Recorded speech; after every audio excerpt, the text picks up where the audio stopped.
গল্পের বিষয় যদি বলি, আমি আমি এমনিতেও এখানেও যেই জিনিসটা দেখানো হয়েছে, আমি আমার পার্সোনাল লাইফেও সেম জিনিস। আমি আমার মা বাবার সাথে খুব বেশি কানেক্টেড, অ্যান্ড তাদের এখন স্বাভাবিক সবারই বয়স হয়, এখন এমন একটা অবস্থা যে আমার সেম জার্নিতেই আমাকে থাকতে হবে।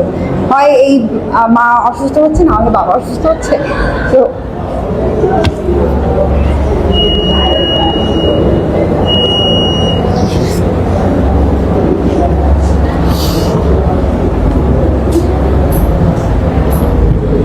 আমার এই ক্যারেক্টারটা আর এটা অনন্য যে ক্যারেক্টার,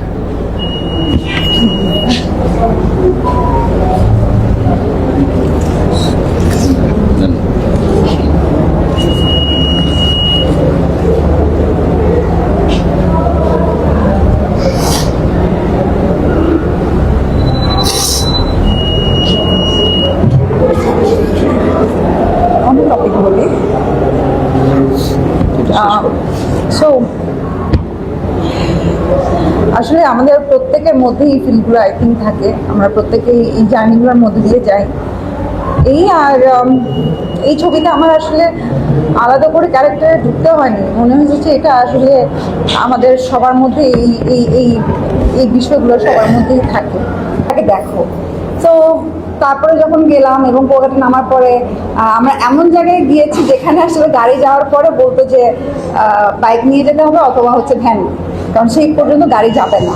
তো যাওয়ার পরে যেই জায়গাগুলো লোকেশনগুলো দেখেছিলাম এবং যেই লোকেশন আমরা শ্যুট করেছিলাম, তারপরে গিয়ে ভাইয়াকে আমি বললাম যে না আসলে মানে আমাদের গল্পের জন্য এইরকমই একটা লোকেশন দরকার ছিল। আর আমাদের টিম বেস্ট একটা টিম ছিল, তো এই টিমের সাথে কাজ করে খুব খুব ভালো লেগেছে। থ্যাংক ইউ সো মাচ আমার টিমকে এবং চরকিকে। এটা আমার চরকির প্রথম কাজ।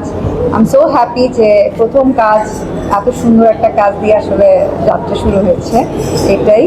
আর আমি সবাইকে বলবো যে আপনাদের মাধ্যমে আপনারা এমনভাবে নিউজ করেন যেন সবাই কাজটা দেখে, কারণ আমি এতটুকু শিওর কাজটা যেই দেখবে না কেন তারই ভালো লাগবে। ভিডিওটি নিয়ে আপনার মতামত জানান।